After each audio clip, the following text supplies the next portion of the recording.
What's that sound you hear coming from the trenches? It's former Minnesota Viking offensive lineman Jeremiah Sirles. It's time for the Tuesday morning left guard show on Purple Insider. They're too strong, my dog. We're too strong. Oh, we are back in our normal format. No one is whispering in an airport. No one is shooting bears or whatever you were doing.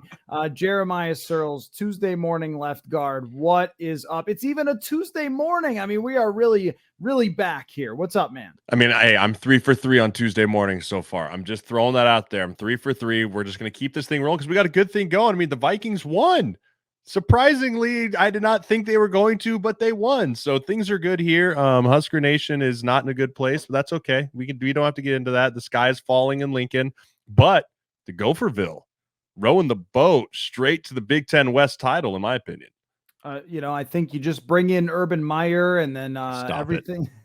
Stop it. Hey, didn't Kansas try that with Les Miles? And that did not work so well. But Lance Leipold, who I can actually say my guy, Lance Leipold, because I covered him at the University of Buffalo. And actually, he was the one that told me when the Vikings drafted KJ Osborne, like, dude, this guy is legit.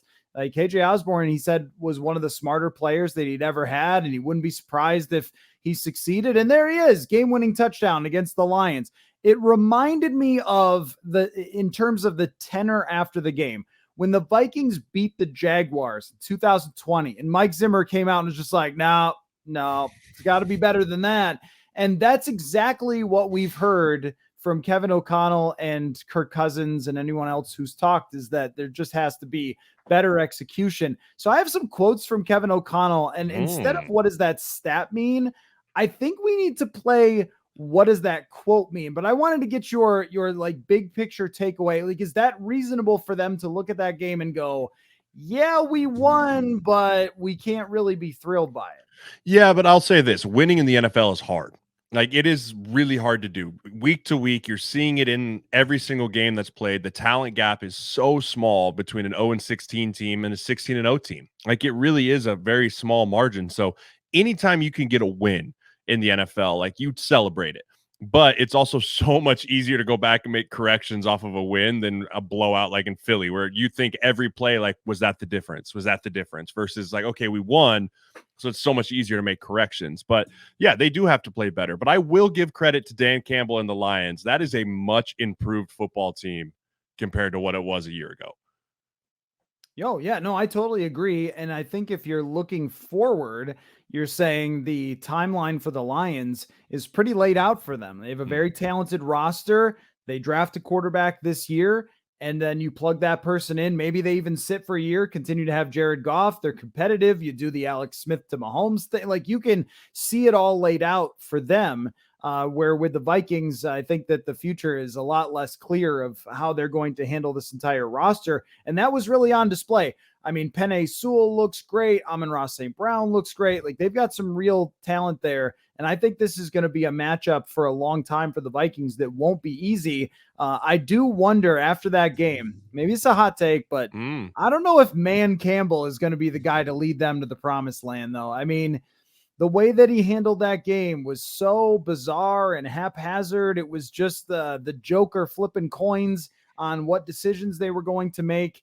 And I do feel like at some point they might have to just have Aaron Glenn be their coach or someone else. I mean, I just don't know. Like, he got them through the darkest times, but in a lot of circumstances, that's not the guy that gets to benefit from all of those rebuildy years.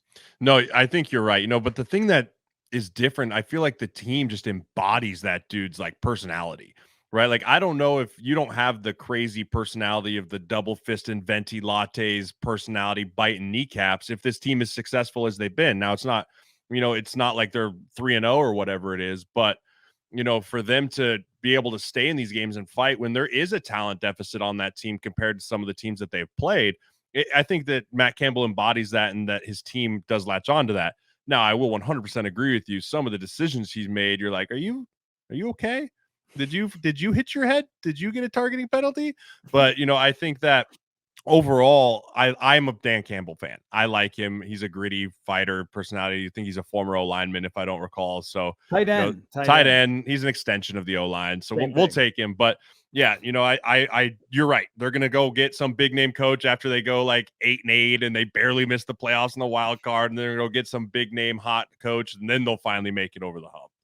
Yeah, but that will be something that I think we're tracking is Detroit, Minnesota, like how the timelines end up matching up. And then even for the next game, you can't just write in a W when you go to Detroit to play them because there's a lot of talent there. And they also did a lot of things that really worked, which is kind of the main subject here of the show is why wasn't the offense working? I mean, in Philadelphia, it would be very easy to say Philadelphia's just got a great defense. They have a great player in Darius Slay. He shut down Justin Jefferson. Life goes on. And you're on the road. Tough environment. Kevin O'Connell's first road game. But against Detroit, I mean, Washington put up points against Detroit, and the Vikings really struggled throughout that game. And so I've got a couple of quotes that I used in an article from Kevin O'Connell, specifically regarding Justin Jefferson's struggles to get the ball.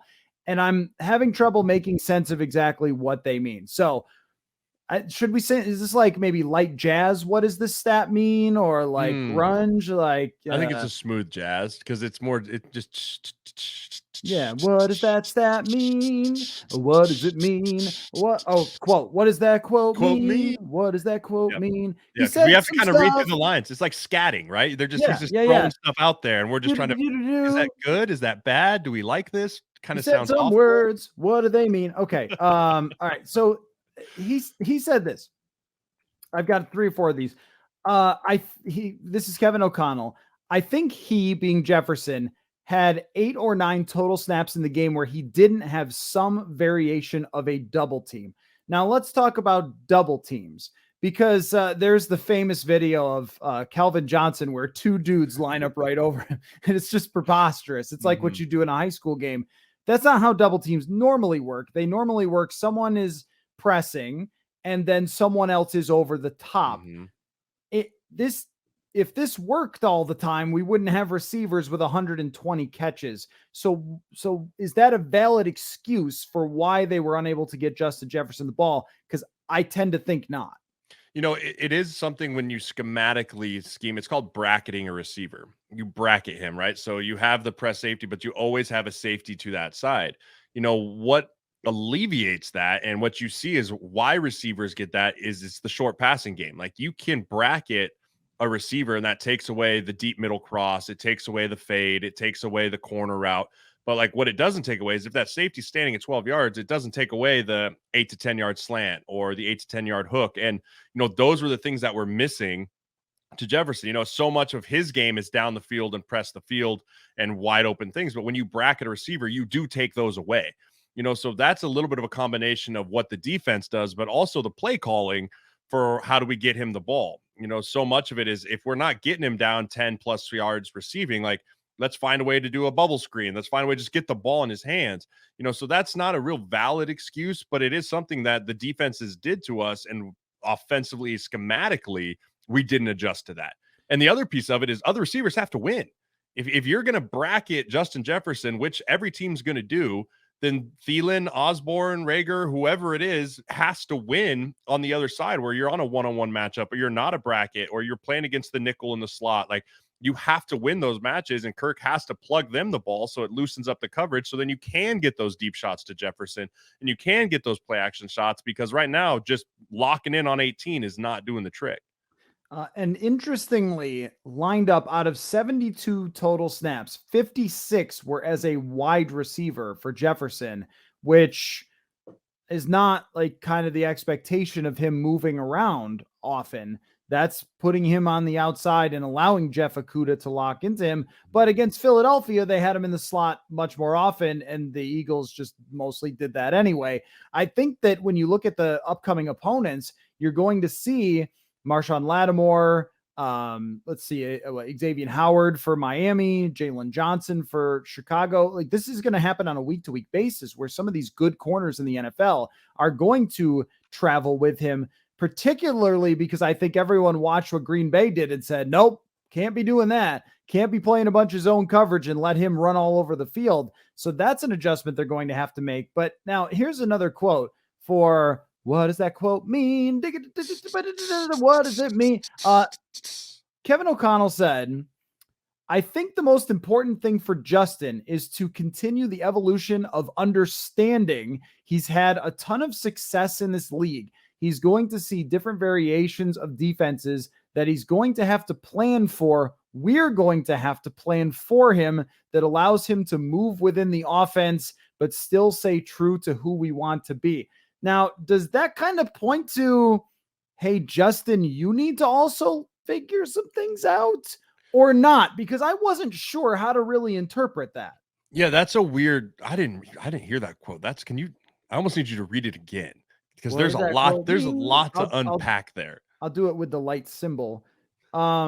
He says, I think, and O'Connell works in a lot of words. Okay. So there are times where the phrasing and tenses and things like that, you're a little like, what's going on there? But he says, I think the most important thing for Justin is to continue the evolution of understanding. He's had a ton of success in this league. He's going to see different variations of defenses that he's going to have to plan for.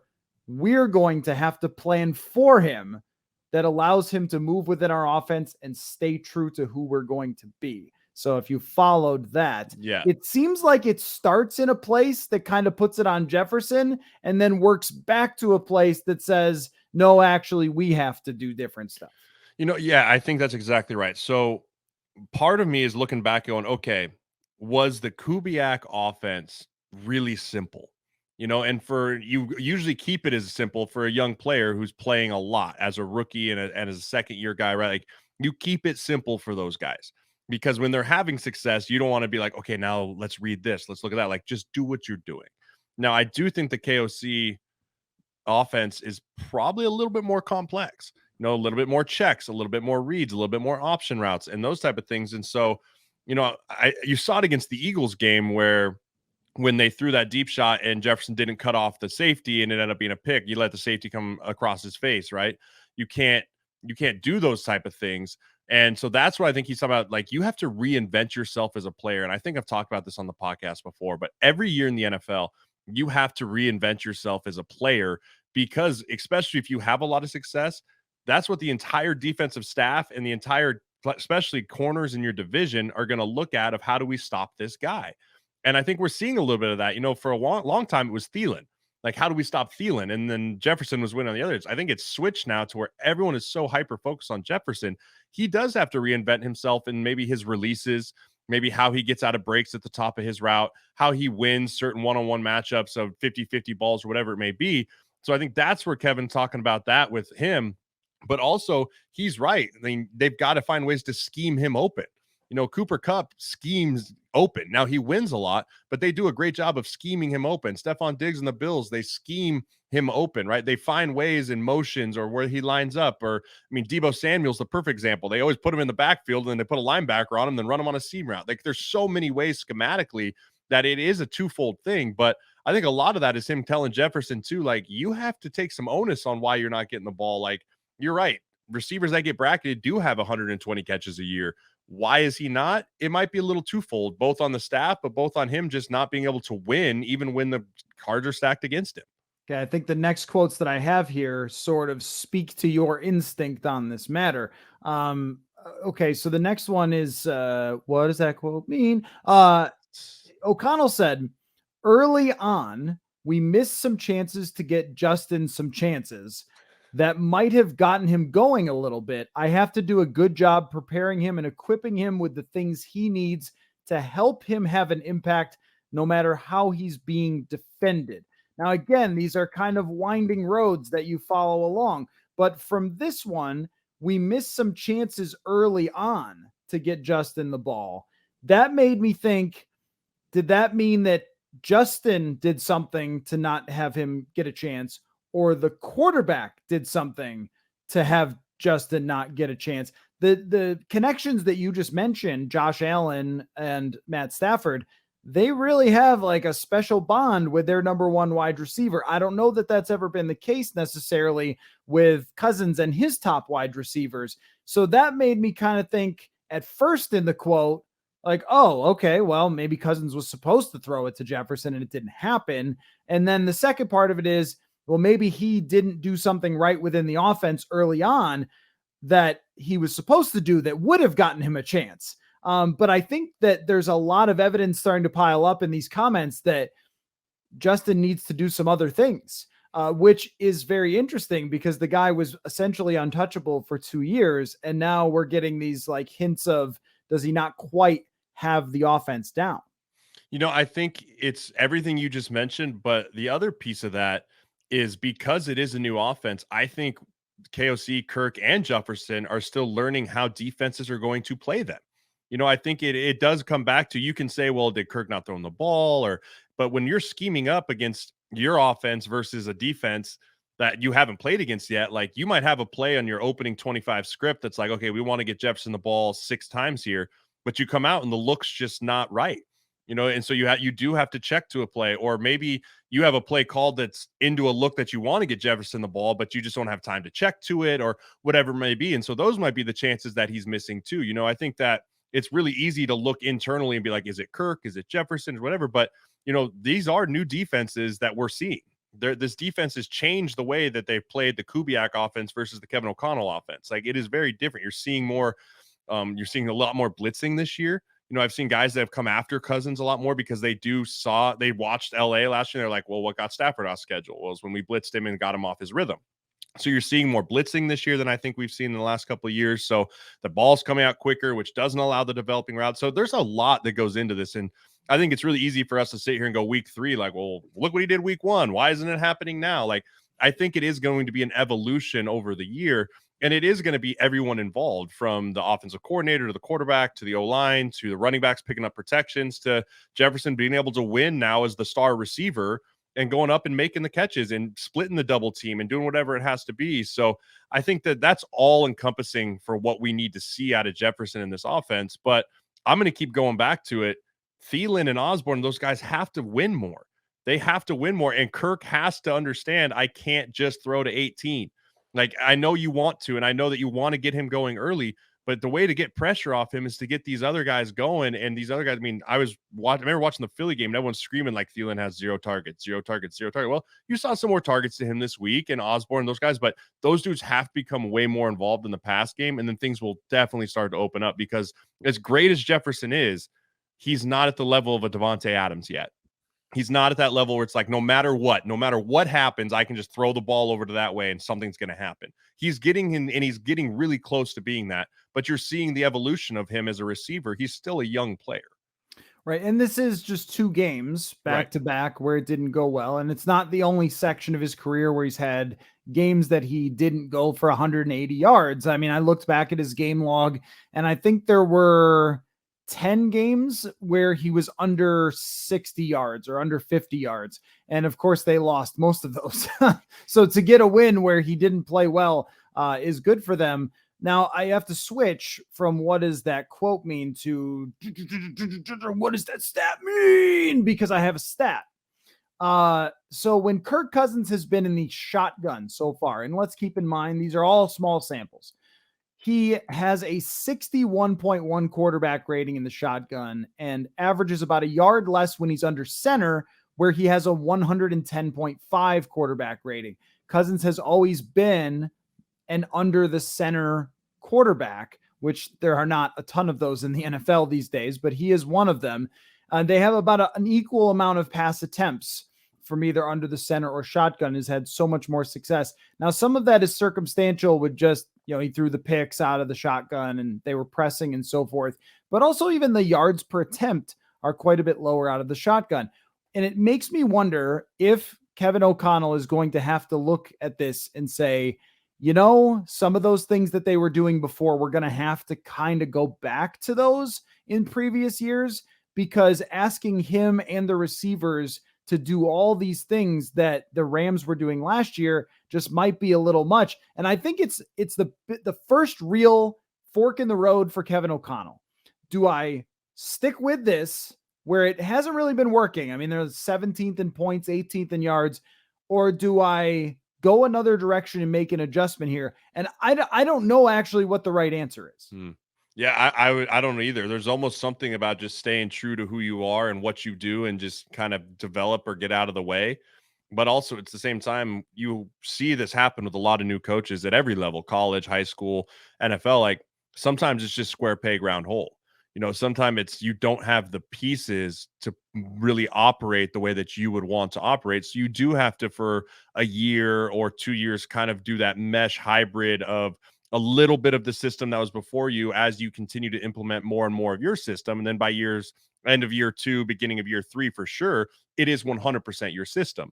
But this goes all the way back to when they hired KOC and they brought in the new GM, and they were like, this isn't a rebuild. Like that's a lot easier when you say this is a rebuild. It's a lot easier to be like, we're just running my stuff only, and we're just going to do this until we get it right. But when you set the expectation that this is not a rebuild, we're here to win now, you have to be willing to go back and do some stuff that worked beforehand, because that's the personnel that you have. And if you don't have all of your own personnel, then you're just kind of beating your head against a wall sometimes, because you just can't do all the things you want to do. No, this is a great point. I mean, the way that we evaluate everything is changed and shaded by the direction that they chose. They chose to keep everything together, to keep Adam Thielen when there were opportunities to trade him, and Kirk and everybody else. And I know that it probably gets redundant a little bit for listeners to hear me talk about this all the time, but it matters to everything. If they were through 3 weeks and they had chose this path where they're like, well, look, this year is going to be kind of a transition year, I think we'd be going like, okay, let's see what happens. But now it kind of feels a little, I don't want to say dire, but it feels like really important that they make the right decision here of whether to go back to using CJ Ham on the field a lot and that bigger personnel. They threw the ball to Munt. They threw the ball to Ellefson actually successfully on some of those boots and things like that. Like, are you going to have to do that all the time and then look for those shot plays to where Jefferson doesn't get 120 catches and instead gets 80 catches, but gets 15 yards of reception? Like, that's kind of what they were doing before. Are you going to have to go back to that? But if they hadn't gone all in with keeping the roster together, I would have said, hey, you be you, Kevin, and you figure out who's got to stay and who's got to go and what's going to work for you.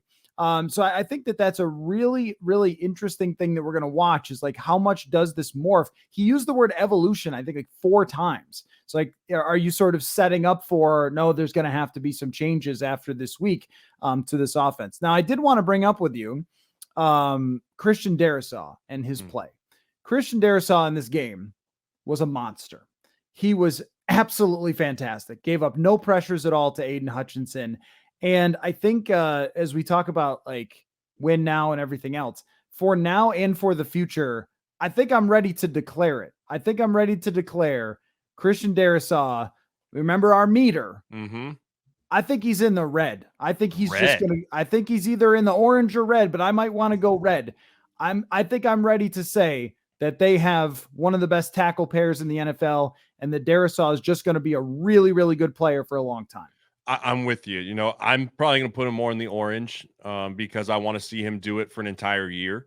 When you really see, can a guy stay healthy, and can he stay playing at that high level for all 17 weeks? Like, that's when you can kind of start to declare he's up into that echelon of a great tackle. Because there's a lot of really good tackles in this league that just can't stay healthy or just can't consistently stay at that level, right? So I mean, I think of a guy like Taylor Decker, right? Like, he's hot and cold. Some days he's an all-pro caliber, and then Everson Griffin used to just rip him apart, right? Like, when is Darrisaw going to have one of those games, or is he just going to stay steady Eddie? And the greatest thing that I love about Darrisaw is this is really, truly, in my opinion, his first year. Like last year, he didn't have any of the training camp, none of that. And now he's had all of that. And you've got to see how he prepared his body, how he prepared mentally for this season. And you're seeing the fruition of his work on Sundays. And so that's really exciting to watch a young tackle have the success that he's having. And you can't win in this league without championship tackles. And so you have the championship tackles, but that now goes back to what we were just talking about beforehand. Like, you have pieces, like you have the pieces. So it's hard for this to be like, well, we just have to change. Like, I don't know. I think the more we talk about him, Matt, the more I'm leaning towards just stay as yourself, KOC. Just stay as who you are and stay the course. And it might be ugly as we go through things, but it'll pay off in years 2 and 3 as long as this fan base and I think the organization thinks they have their guy. Like, just understand there's going to be big bumps in the road. But man, Darisaw is a huge bright spot on this offense right now. Yeah, and I guess the hard part about staying you is if it's not working for Justin Jefferson, you can't stay you. Yeah, Like that's who it's really centered around. Because if you lose his trust, then it's going to be trouble. And also, you're really looking for him to sign a huge extension at the end of this year. So you have to have his trust. So do you go to Justin Jefferson and say specifically, what is it that you need to make this work? What is it that's worked for you in the past? What do you want to do here? Because the idea, other quarterbacks, I think, would just throw him the ball anyway. This quarterback will not just throw him the ball anyway. So they have to figure out what's going to work for him to get in situations where Cousins will throw him the ball. But just circling back to Darisaw, some more delicious statistics for you.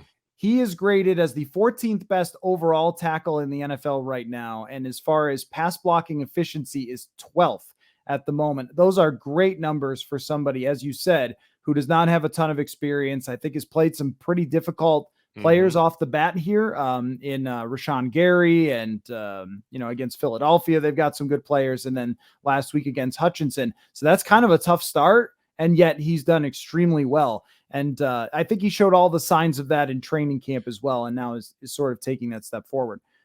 I remember watching him against Bosa. When we were up there and I was like, Bosa got some wins and but I was like, man, he's holding his own against one of the best in the league. And that was when you're seeing it all come together. So yeah, he's going to continue to be tested each and every week. But when you have tackles that can protect the edges like that makes defenses have to start pressuring, because if they're not getting home with 4, which we've seen the Vikings not do for a few years now, which is why we've had to start ramping up pressure, which got us in trouble in years past. But if we can stay consistent and block their front 4 with our front 5, then that's going to help us a ton, because it makes teams pressure. And then when you pressure, that's when you can't bracket receivers. It's all encompassing, but having 2 tackles that can lock up dudes on the edge has been really helpful for us. All right, now I'm going to use a little 30 for 30 here. Ooh. What if I told you that Garrett Bradbury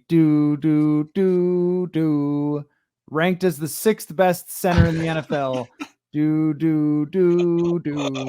so far? What if I told you? He's playing at a high level, and it's hard for me to not. I mean, you saw it with Garrett Bowles. I'm going to use Garrett Bowles as the example in Denver, right? First round left tackle. The first 3 years of his career were just atrocious. Led the league in holding penalties, had like the most sacks given up, and then all of a sudden it clicked for him. And he had a really good 4th year, and he got his butt paid a lot of money. So, I'm never one to say, oh, it can't happen for a guy. Did I think it was going to happen for Bradbury off of what I had seen? No. But he has been playing at a high level. I think this offense helps him a lot. You talk about not having Kirk under center. I think that's a big reason why. When he gave up a lot of pressures is because Kirk was under center. He had a big nose guard right over the top of him, and the dude just barreled right through him. You keep Kirk in the shotgun, get that guy a little bit more space, gives him a chance to use his athleticism in space because he's a great athlete. This offense fits Garrett Bradbury very well. So he's playing at a high level. Let's see if he can just keep it up and keep consistently with it. Can I just say, this is one of the things that I love so much about data in sports, is that it really asks as much questions as it does like give us the answers, right? And another part is I didn't tell you the other thing, which is that he's 27th in pass block efficiency. So, I mean, out of 29 qualifying or 30 qualifying centers, he is 27th as far as how often he gives up pressure. So still giving up pressures. His pass blocking is more, it ranks like 18th.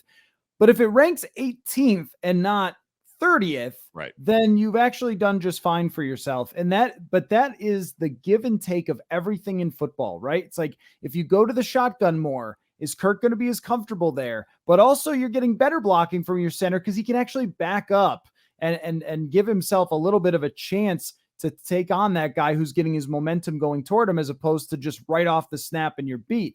So it's a really interesting thing that you have to balance, and getting it all to work together, I think is the challenge that makes football so great. Yeah. I mean, and you see it across the league. If you have a center that is middle of the pack, you don't really like you're not really looking elsewhere. I mean, look at what happened to Buffalo this weekend. They had their backup center in, and then their backup center got hurt and had to go to their third string center, and the wheels just came off in the fourth quarter. I mean, that Miami front was good, but I mean, they looked like the 85 Bears in the fourth quarter going against that. So I mean, if you have a serviceable center that's not ranked in the bottom 10, right? Like you're not in 25 and 26, like that's a serviceable guy that you can win a lot of football games with. Now, I think he can go up. I think he can, but the question is, will he go down?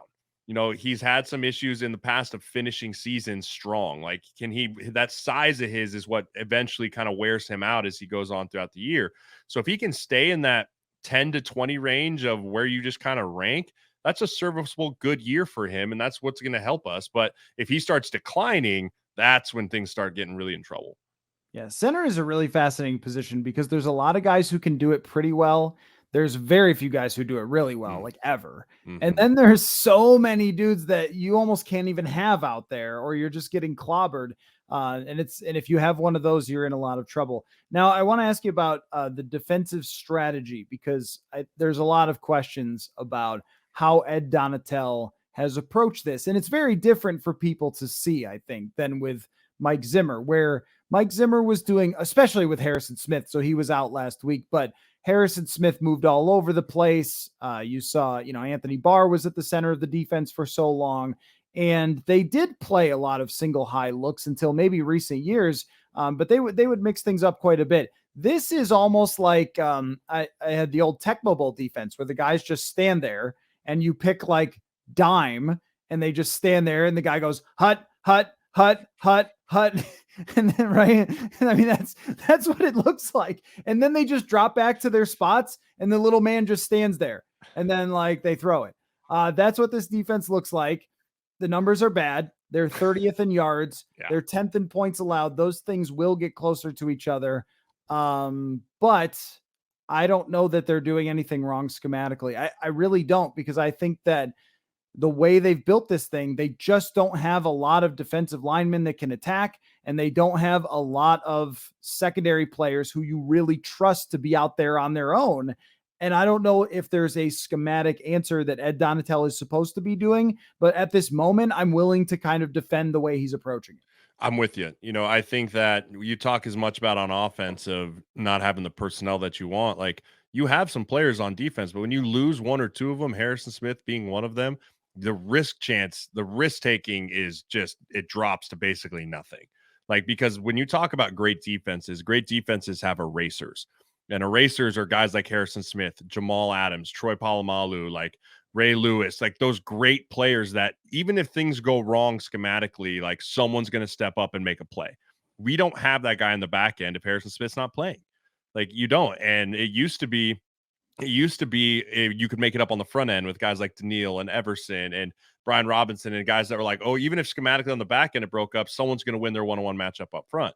Now, I think Daniil's playing better. I think he's still kind of getting himself back into every week, getting back into it. I think that the tandem pass rush that we have is good. Where we're lacking is someone winning in the middle, because you're starting to see more chips. You're starting to see tight ends hit on the end. You're starting to see running backs chip on their way out, and that's giving a lot more time because we don't have the guys in the middle that'll win the pass rush. The best pass defense is a pass rush. And when you're losing guys on the back end, you have young players on the back end, like, it's really hard if you're going to ask them to stand back there for 2.5, 3 seconds and defend the pass. So I think schematically, the keep everything in front of you, make them go the long way. Hopefully they make a mistake right now with the pieces that we have is absolutely the right play. Just pulling this up, and hopefully that didn't make a super loud noise in your ear. But here's the thing. Zadarius Smith has done pretty well as far as total pressures. Right now, where did he go? Well, he ranks 9th in the league in total pressures. Hunter has not gotten off to a great start. He's 37th, which is not where you expect him to be. But the point is that like neither of them has been a disaster, but you only have those two creating pressure. When you look at the rest of the defense, no one else is doing this. And here's one thing I'd love to hear your analysis on. They are playing other people a lot. Other people not named Zadarius Smith and Daniil Hunter. Do we think that's a good idea? I tend to think that it might be necessary, but DJ Wanham is graded not well, of course, by PFF. James Lynch has played a lot, has 0 pressures. Jonathan Bullard has played a lot, has 0 pressures.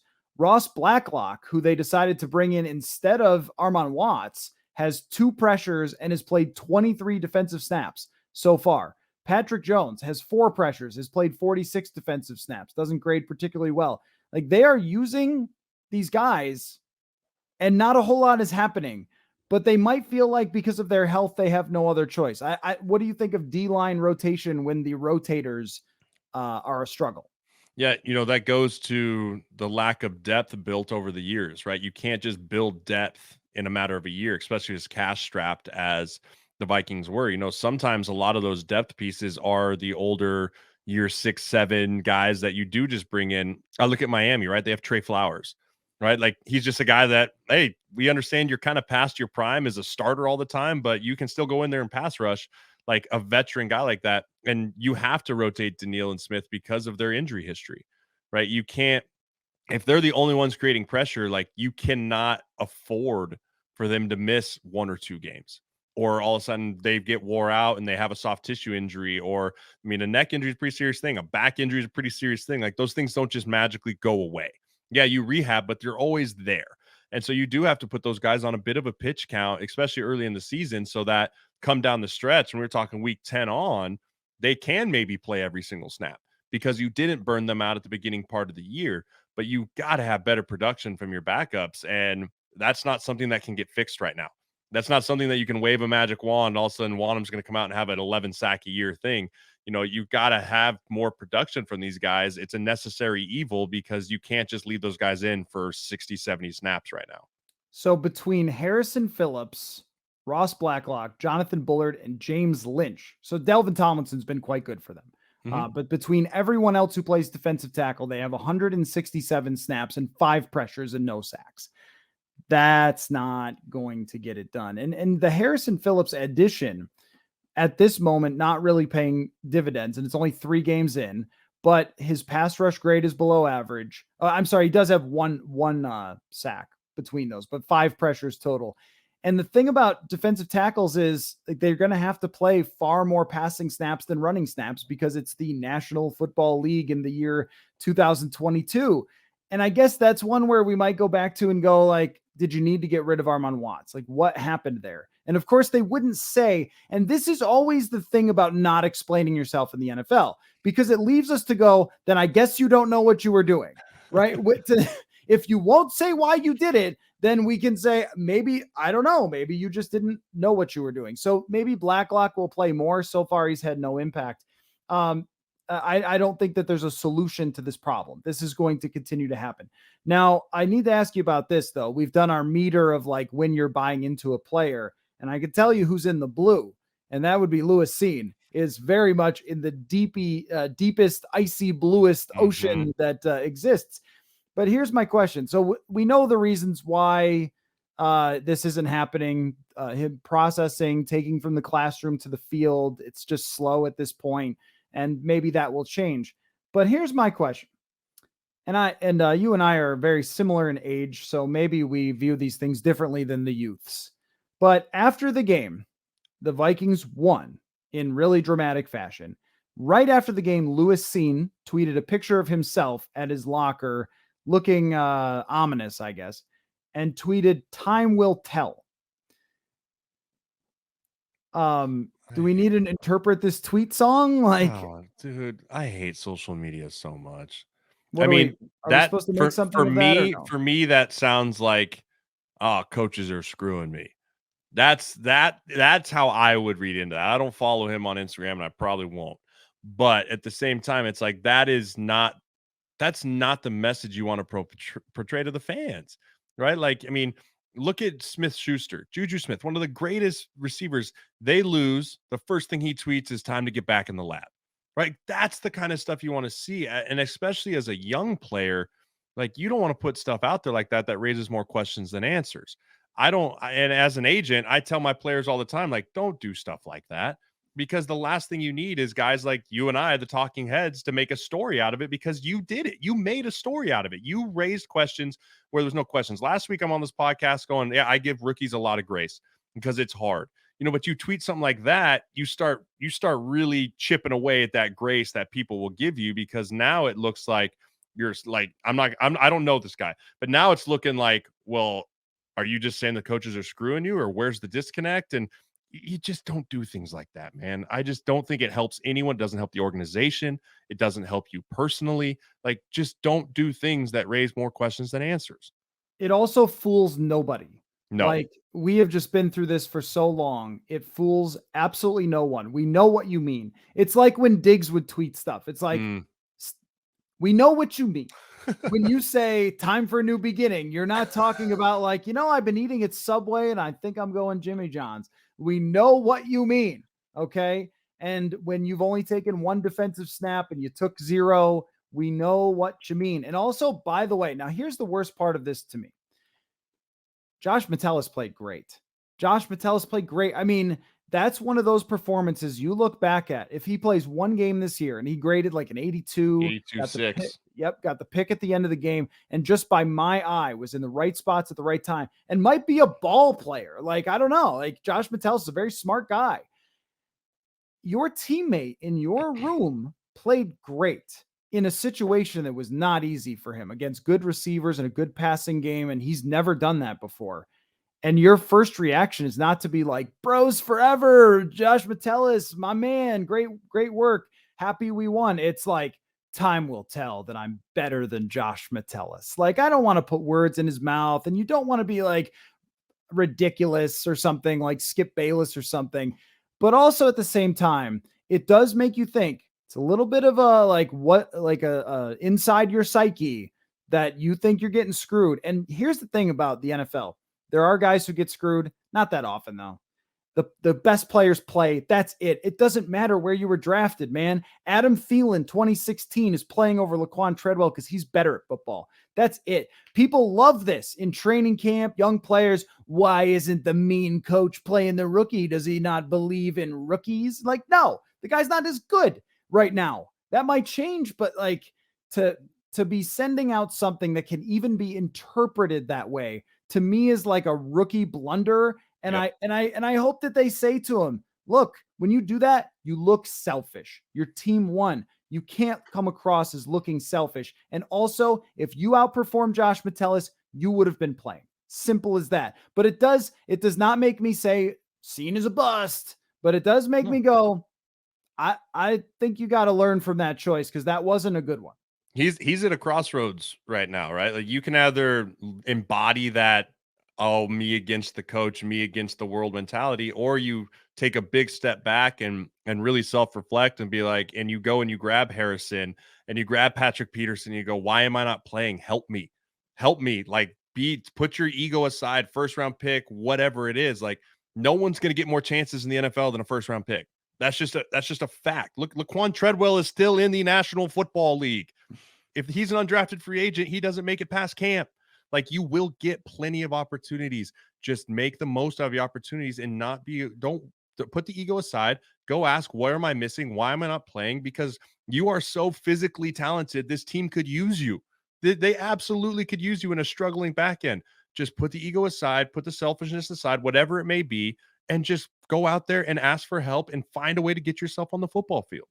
Yeah. And the other thing is too, it's also disrespectful to everybody who plays special teams. He played 15 special team snaps. Those guys are important. They matter. Like, people just look at special teams like, who cares? But it matters. And if you went out there and you did a great job on special teams, you helped the team win the football game. Mm-hmm. Like, they were better on special teams than the Detroit Lions in that game. And then you should take pride in that part of it, that like, hey, I'm part of this team and anything I can do. Because everybody says that, but they're full of bleep. Like, that's just not true. Like, guys want what they think is they are deserving of, but they have to earn that. And I think there's a very high correlation. You could tell me you've been around great players and busts, a lot of both.